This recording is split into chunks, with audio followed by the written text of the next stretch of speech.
Hello everyone. Welcome to this live session of this course, Expansive Soil. I hope you have been learning this course and it might be useful for you as well. So if you have any queries or any doubt regarding this course, kindly write it here so that we can discuss, or you can also drop me an email if you want. But so far we have not received any queries, and we have a limited time, so please be quick in asking any of your queries.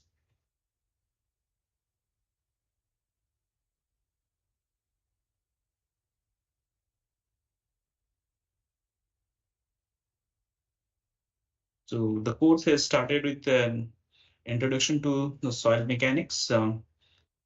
Particularly in this expansive course, I wanted to explain you everything about the expansive soil, its behavior, its engineering properties, its significance, and how to tackle with the expansive soil. And we started with the formation of the soil, how the soils are formed from this physical disintegration or chemical decomposition process, how different soils are formed and how their properties gets changed during this process. That was followed by some quick quick crash course on this clay mineralogy, because in expansive soil, clay mineralogy plays an important role, because we need to understand the clay minerals in order to understand the clay behavior. As you know, clay minerals are very minute in nature and you cannot see in naked eyes, but it controls all the behavior of the soil.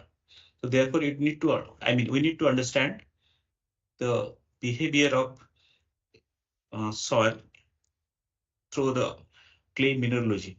So in the clay mineralogy, mostly we talked about the clay minerals of montomonite, illite, and kaolinite, because in expansive soil, these three minerals plays an important role. So in clay mineral chapters, I explained you about the basic units like tetrahedral and octahedral units, and this tetrahedral and octahedral units, how they forms the 2:1 and or 1:1 minerals like montomonite, illite, and kaolinite. And also I discussed about their formation, their clay structure or mineralogical structure, and how these minerals, like these three minerals, behave in a different way, and also what are their significant engineering properties, like how the montomonite has a high swelling capacity, high liquid limit, and similarly why the kaolinite has a low swelling or liquid limit, and why it don't swell. So all these things I have explained. So apart from that, I also explained you about how to determine the clay minerals. As I told you, the clay minerals are, you cannot see in your naked eyes, so you need to have some equipment in order to identify what kind of minerals we have. So basically we can go with the SCM analysis or XRD analysis or different techniques to identify what kind of minerals the soil is having. Then I explained to you about the different properties of the montomonite, illite, and kaolinite, and how those are related with their minerals, like how the specific surface area, or how the exchangeable cation, or how this cation exchange capacity controls the behavior of all these three minerals. Then I explain you about the different mechanism for how the water gets adsorbed into the clay surface. So all these things has been explained. If you have any questions regarding this, please drop a message on this chat box of YouTube so that I can reply back to you. So further discussing about how this clay or the water gets adsorbed on the clay surface, I explained to you about the various mechanism, like the inner crystalline swelling or osmotic swelling, how these are processed, by which a large amount of water gets absorbed or attracted towards the clay surface and how that contribute to the swelling of the soil. Then I explained you about the different bonding mechanism like hydrogen bonding and covalent bond or intramolecular bond or intermolecular bond, and how particularly the intermolecular bond are responsible for this development of the diffuse double layer or formation of large swelling of the soil. So basically, when you talk about the bonding, we have two different types of bond: primary valence bond and the secondary valence bond. The primary valence bond mostly are intramolecular bond, whereas the secondary valence bond are intermolecular bond. So intramolecular means the atoms of one molecule is bonded together, whereas in intermolecular bond, the atoms of one molecule will be bonded with atoms of another molecule, atom of another molecules. So example of the intramolecular bond is like covalent bond, ionic bond, metallic bond. And this, since these bonds are very strongly attached, generally we don't discuss those things in soil mechanics point of view. So basically we need to go for the weaker bond, like the secondary valence bond, for in which also we discuss about how this van der Waals force of attraction or van der Waals bond gets comes into picture. So those things I explained you in details in my in the lectures. So if you have any queries, anything, you can drop me a message so that we can have a discussion over here.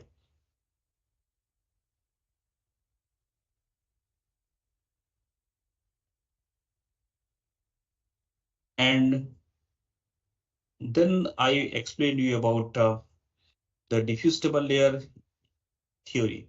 So diffuse double layer is the most significant theory which controls or which explains the how the water or how the swelling of a soil takes place. So diffuse double layer theory mostly was, I mean, the Guy Chapman's diffuse double layer theory is primarily used for explaining the thickness of the diffuse double layer. So I explained you the diffuse double layer theory equations and the factors on which it depends. So generally talking about the factors which can control the diffuse double layer or can be derived from two parts. One part consisting of from the soil behavior, and the second one comes from the pore water chemistry. The factors which comes from the pore water chemistry are given in the equations of the diffuse double layer, whereas the factors which comes from the soil minerals or soil mineralogy are not covered in that equation. So generally the factors from the soil point of view are like types of mineral, cation exchange capacity, sodium exchangeable sodium percentage, etc. are the few things which can control the diffuse double layer thickness. For example, if you compare with montmorillonite and kaolinite, the diffuse double layer thickness for montmorillonite will be higher in comparison to kaolinite or illite. Similarly, when you talk about exchangeable sodium percentage, generally with increase in the exchangeable sodium percentage, the diffuse double layer thickness will increase. So, but these things are not included in that equation. On the other hand, when you go to the equation of the diffuse double layer theory, the equation generally involves the factors which comes from the pore water chemistry, like the valency of the cations present in the pore water, the dielectric constant, temperature of the pore water, then the cation concentration, then the dielectric constant. So all these things are related with the pore water chemistry. So basically, if you go one by one, if we increase the dielectric constant, then the diffuse double layer thickness will increase. For example, the dielectric constant of water is around 80, 84. So higher is the dielectric constant, higher will be the diffuse double layer thickness, and higher will be the swelling. Similarly, if you go the reverse way, the dielectric constant for kerosene is very less, so there will be no swelling for that. Then we have temperature. The diffusible layer thickness is directly proportional to temperature. Higher is the temperature of the pore fluid, higher will be the diffusible layer thickness. And if we look into the inverse equation, then if you look into the equations, then we'll see that the cation valency and the uh, cation concentrations are inversely proportional to the diffusible layer thickness. Higher is the cation valency, lower will be the diffusible layer thickness, and higher is the concentration of the cations, lower will be the diffusible layer thickness. Then how this diffusible layer thickness controls the behavior of the soil. Generally, when you increase the diffusible layer thickness, the swelling of the soil will increase. More amount of water will be absorbed, more will be the diffusible layer thickness, and more will be the swelling. Sorry, more will be the diffusible layer thickness, more will be the water, more will be the swelling. And higher is the swelling or higher is the diffusible layer thickness, then the compressibility of the soil will be more, then the hydraulic conductivity of the soil will be less, swelling will be more, liquid limit will be more, plasticity index will be more. So somehow all these are related with the diffusible layer thickness. So apart from few of the factors from this from the pore water, there are also few factors like pH and the anion adsorption, the presence of the organic matter can also contribute to the change in the diffusible layer thickness. So all these things has been discussed on those slides in the course, and also it has been discussed how these individual factors controls the behavior of the soil, like all the swelling, hydraulic conductivity, then plasticity index, plastic limit, compressibility, coefficient of compression, all these factors has been discussed in terms of the diffusible layer thickness. So apart from that, I have also discussed about how the salt or the presence of the salt influence the diffusible layer thickness. Generally, if you put an expansive soil in salt, generally the swelling of the soil will be decreased. So that thing has been explained in terms of the diffusible layer thickness. So if you have any question, please let me know. And since we have a limited time, so please be hurry.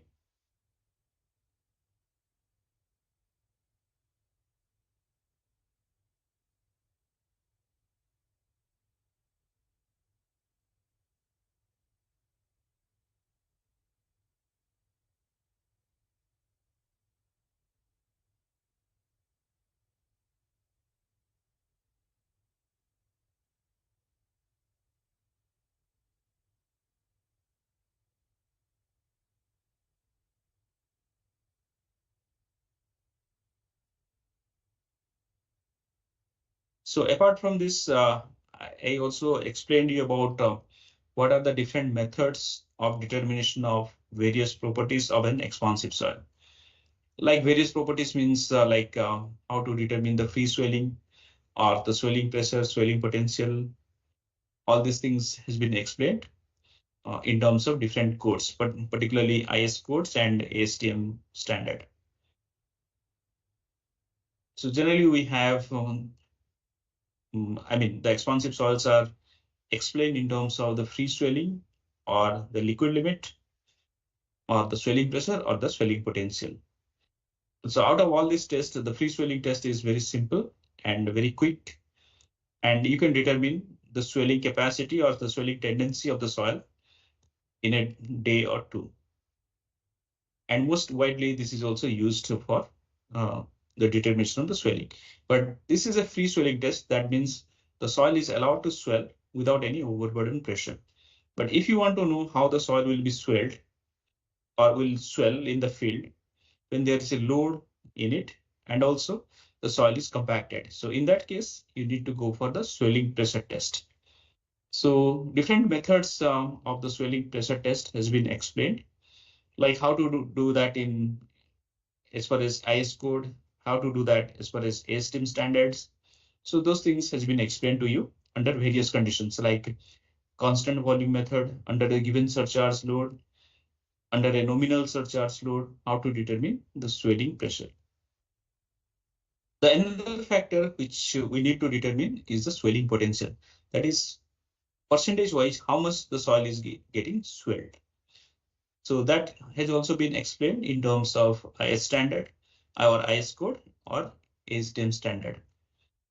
So these methods, all the methods has been discussed thoroughly in the lectures.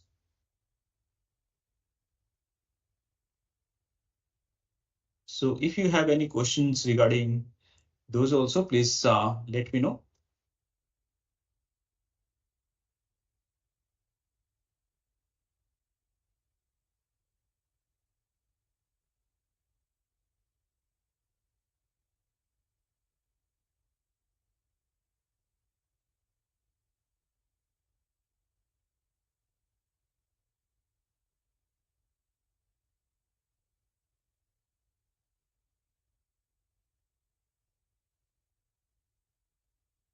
Since we have a limited time for this interaction or live session, please be quick.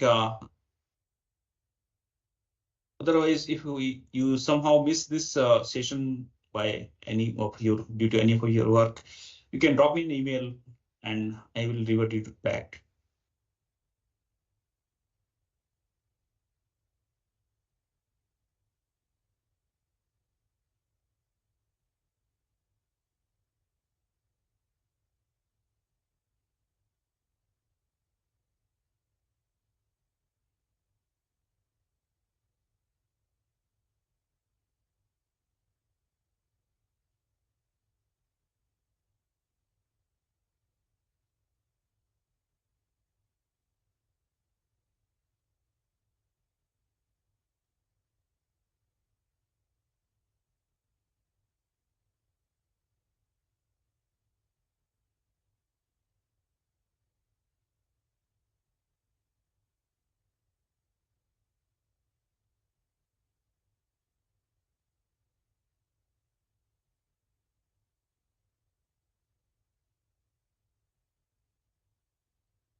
Furthermore, the different factors which controls the swelling of a compacted soil has also been discussed, like how the in situ density or maximum dry density, optimum moisture content can control the swelling behavior. That also has been explained in these pictures. And another problem with the swelling soil is the shrinkage. When a soil swells during the dry season, it also gets shrink. So in a year, we will get the drying season as well as wetting season. So during the wetting season, the soil will swell, and during the drying season, it will shrink. So this phenomena, swelling and shrinkage, will take place in a cyclic manner. So that we say cyclic swelling shrinkage behavior. So when we allow the soil to shrink, then the soil behavior will be different when we wet the soil. That means, suppose if we take a swelling soil, if we allow the soil to swell, and if we then dry the soil to a given water content, then after reswelling the soil, the swelling amount will be different depending on how we are drying the soil. So basically, in terms of drying the soil, generally there are two ways. One is called full drying or full shrinkage, or a partial drying or partial shrinkage. So depending on whether we are going for the full shrinkage or the partial shrinkage, or full drying or partial drying, the swelling, the consequent swelling characteristics of the soil will be different. So all these things has been explained in this course. Then I explained to you about the temperature of the effect of temperature on the soil. Temperature has two types of effect. Like Suppose either way, you can increase the temperature of the pore water. So as I told you earlier, as you increase the temperature of the pore water, that will change the diffuse double layer thickness. But on the other hand, if you preheat the soil to a higher degree, the soil behavior will change because the soil characteristics will be different when you heat the soil to a different degree, different temperatures. Say, for example, 400, 500, 1000. So depending on at what temperature you are and what kind of mineral you are swelling, the process can be characterized as dehydrogenation or dehydration. So depending on what stage of swelling, the behavior of the soil will be different. So I hope you have gone through this in so far. So basically, I try to cover all those aspects of expansive soil. The lectures has been divided into various modules so that it will be each section can be categorized to a different need so that it will be easier for you to understand and easier for you to grasp the course and go sequentially from one steps to another step.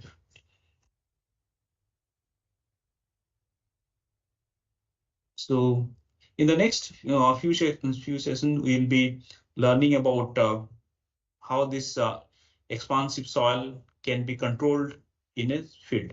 Particularly if you go to a field and if you encounter an expansive soil, how to treat the soil, because that is quite challenging for any geotechnical engineer.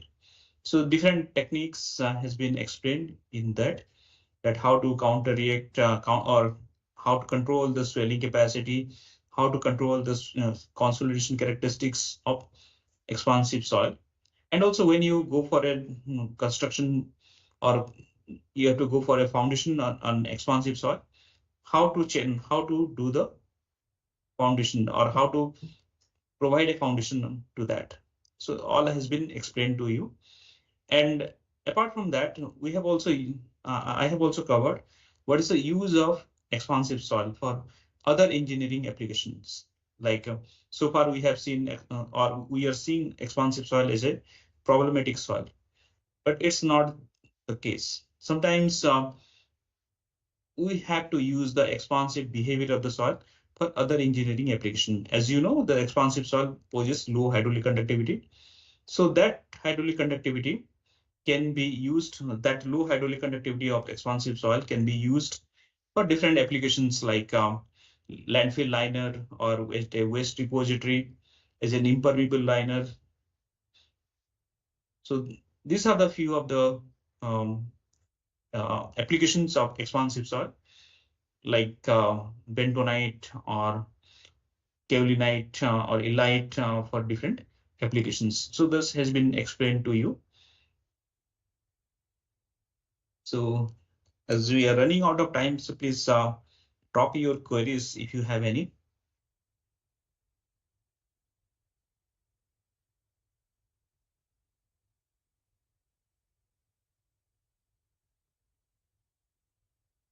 And even if you are not able to write it here, you can drop me an email so that I can reply you back.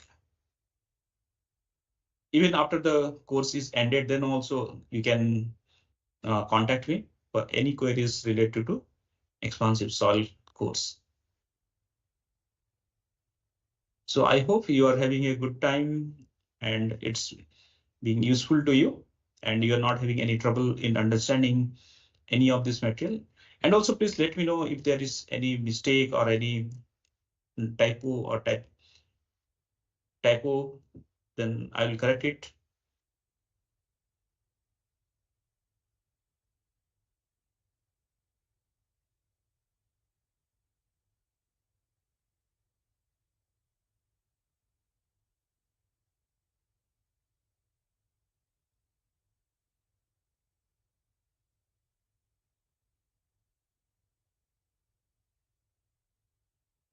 Since we have limited 1 hour time, so please be hurry in asking your queries.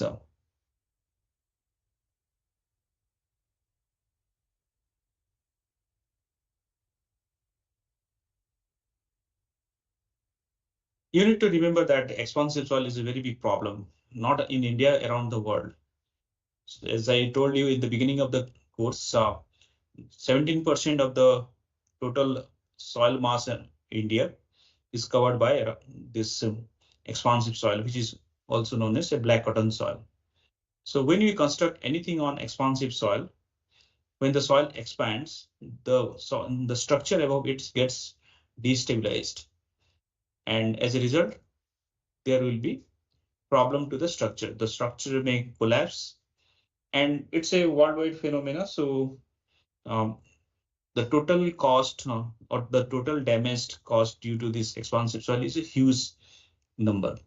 So as an estimated amount, the total cost or the total damage caused by this expansive soil is far more than the other damage caused by other natural calamities such as flood, hurricane, or earthquake combined together. So it's a very, you can say, a silent killer, that it will not act quickly like uh,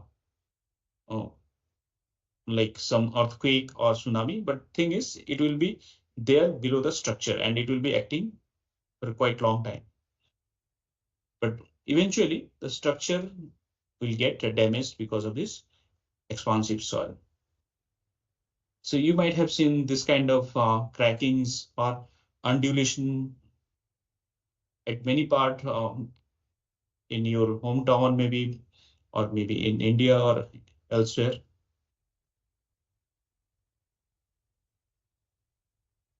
So if you don't have questions, then maybe we can stop the session.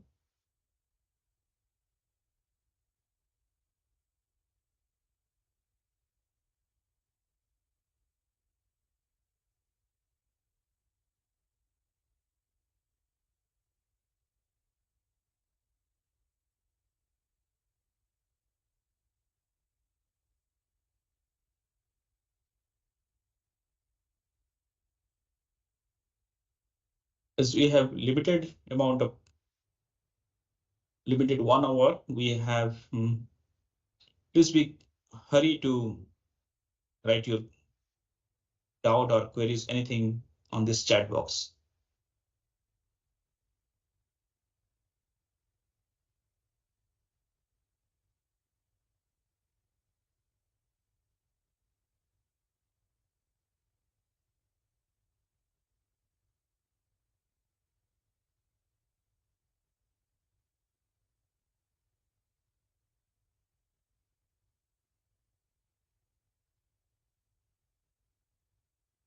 I hope all the assignments are also useful to you, and I hope you are not finding any difficulties in answering those questions.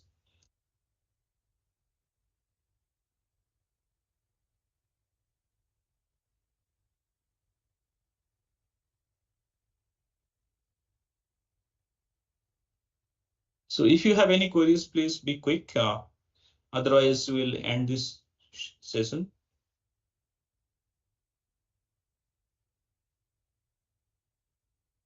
And also, as I'm telling you again, if you miss this session by any chance, then please drop me an email if you have any queries or any doubt or any suggestion regarding this course.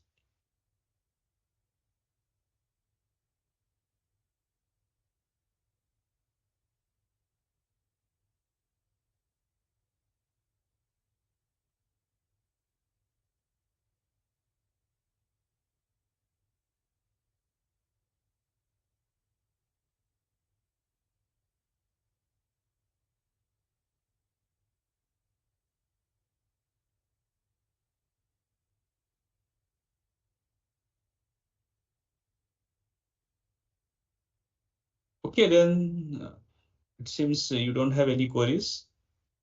Then we'll end this session, and please write back to me if you have any queries or anything during the course also. So thanks to all of you for attending this course, and I hope the course is being useful to you, and also it will be useful to you. I hope it